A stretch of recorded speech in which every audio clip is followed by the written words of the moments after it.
I've got a lot of fond gaming memories of the Mega Man franchise. Back when I was a little kid, I used to play Mega Man 6 on the NES like crazy. A little bit later in life, I did the same thing with X4 on the PlayStation. But many of my fondest memories growing up was through the Game Boy Advance and another Mega Man series around my favorite character, Zero.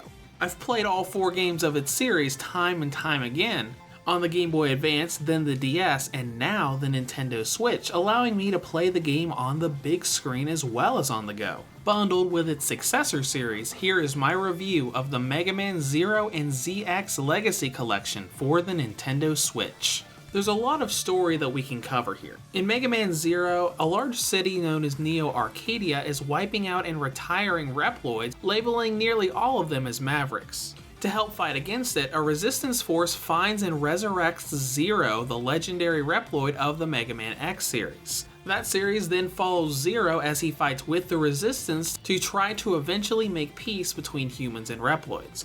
Then we have the ZX games, taking place centuries after the Zero series. In this series, there is peace between humans and Reploids, but after many Maverick attacks, a special task force known as the Guardians was made. And you play as someone recruited into the Guardians that is able to use biometal, a special type of technology that allows you to transform into legendary Reploids of the past and use their abilities to fight for peace.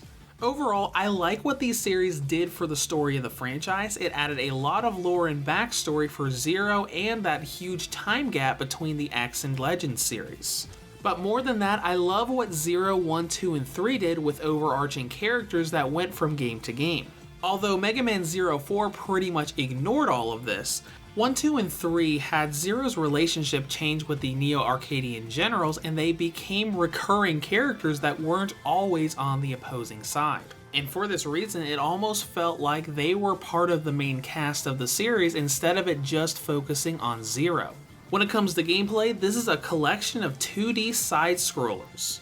Now, being a collection, we've got 6 games we can go through here. We've got the entire Mega Man Zero series, along with the ZX series, Mega Man ZX, and ZX Advent. When you're playing through these, you can also use the bonus card and link mode that return from the DS Mega Man Zero collection, letting you visually modify Mega Man Zero 3, along with bringing in some Zero 3 and Zero 4 bosses as optional encounters in Mega Man ZX. But technically all of this are returning features from previous versions of the game. As far as entirely new content is concerned, we've got Z Chaser mode that allows you to fight bosses from the different games and upload your rankings to online leaderboards. On top of that are the casual scenario and save assist features that allow you to help balance and make the brutal difficulty of these 6 games a bit more approachable. Casual scenario lets you start each game already upgraded at least to a point, and save assists are checkpoints littered onto each stage, letting you respawn when you die instead of using up your limited number of lives. Now let's talk about how these games play. When you go through the Zero franchise, you have the typical Mega Man formula of having a base of operations and levels or stages where the missions take place. But in these games, the base was actually an area or level that you could explore yourself instead of just being a menu with a list of missions you can go on. But the really big differences were the amount of exploration and grinding that you could do for upgrades. The first 2 Zero games had a weapon system where you only had basic attacks at the start of the games and would gain new abilities as you killed more enemies with each weapon. And you had cyber elves that you could find throughout all of the stages that could be used for different benefits. Some of them were one-time uses like a heal or giving you extra defense during a certain boss encounter, while others were permanent, like giving you a sub-tank or increasing your maximum health. But with all of these extensive new features, they simplified the enemy skill and boss weakness system. Instead of getting 8 different weapons, one for each boss, you get 3 elemental chips as you progress through the game. So figuring out a boss's weakness is just a simple matter of swapping between the 3 elemental chips until something makes them stagger and does a lot of damage when you use a charged attack. Now when we get to the ZX series, things are pretty different. ZX introduced the series to a much larger map that was fully explorable and functioned like a Metroidvania map. Instead of being transported to your mission location upon taking it, you had to go out and find it. This gave the ZX games a huge amount of exploration, with you gaining key cards and abilities as you go along to slowly open up new areas. But the biggest pull of the ZX series was the Biometal system. You gain a bunch of different Biometal units across the games after defeating bosses, allowing you to transform and play as the main characters from the Zero series. This includes not only X and Zero, but all of the generals that I mentioned in the story section.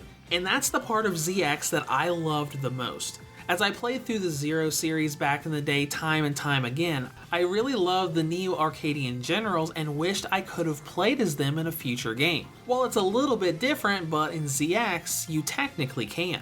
And now let's talk about what everyone's talking about regarding this collection, and that is the difficulty. The Zero and ZX series are known for being very hard platformers to play. I agree with this statement when it comes to Mega Man ZX. Even with all of the save assist enhancements, it's still a very difficult game to beat. The Zero series, on the other hand, I feel are hard when you first starting to play them, but once you start learning the system, they become very easy. The element system was very broken in the games. Without the elemental chips turned on, it was very difficult because the Mega Man Zero bosses are extremely aggressive, but as soon as you know what their weakness is and you get the upgrade for a quick charge on either of your weapons, every single time you hit them, they're pretty much immobile and can't do a thing about it. The platforming, however, is pretty tricky across all 6 of these games, and for that reason, I think the save assist feature is a welcome addition. And now let's get into the great aspect that is content and length. The collection is only $29.99 and has 6 games crammed within it. The Mega Man Zero series should take you around 10 to 12 hours across all 4 games, while you should expect another 12 to 15 hours for the 2 ZX games. And moving on, let's dive into presentation. Graphically, the games are more or less emulated with new filter options than anything else. But Capcom did do a really nice job with its smoothing filter to let the jagginess of the GBA and DS graphics look pretty decent on the big screen, while not giving you that much blur either, at least until you start equipping the upgrades to increase your movement speed. The only thing I don't like about presentation is the dual screen nature of ZX and ZX Advent. As I just said, these games are more emulated than overhauled, and these games are proof of it. Whenever you play the DS games, you got 2 screens on the Switch screen at any given time. You do have the ability to move the screens out with all of the different resolution options, but at the end of the day, you will always be required to have that second screen right there with the main one, even if you don't need it. I have no complaints regarding performance, so let's go right into battery life. On the original model, the Zero ZX Legacy Collection has a battery range of 3 hours and 52 minutes up to 4 hours and 35 minutes. On the Nintendo Switch Lite, it has a range of 4 hours and 16 minutes up to 5 hours and 36 minutes.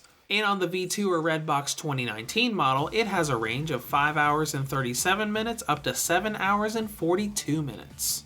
In conclusion, the Zero and ZX series have returned to handhelds with many new features that help the games be a bit more approachable. Now on the downside, the games still have their own flaws, and the dual screen display options for the DS games make it painfully obvious that these games are emulated rather than overhauled. But if you're a series fan for either of these franchises, this is a great and affordable way to play through them once again. Reviews to Go rates the Mega Man Zero and ZX Legacy Collection for the Nintendo Switch an 8 out of 10. If you have any comments or questions, feel free to leave them below. Thanks for watching and have a great day.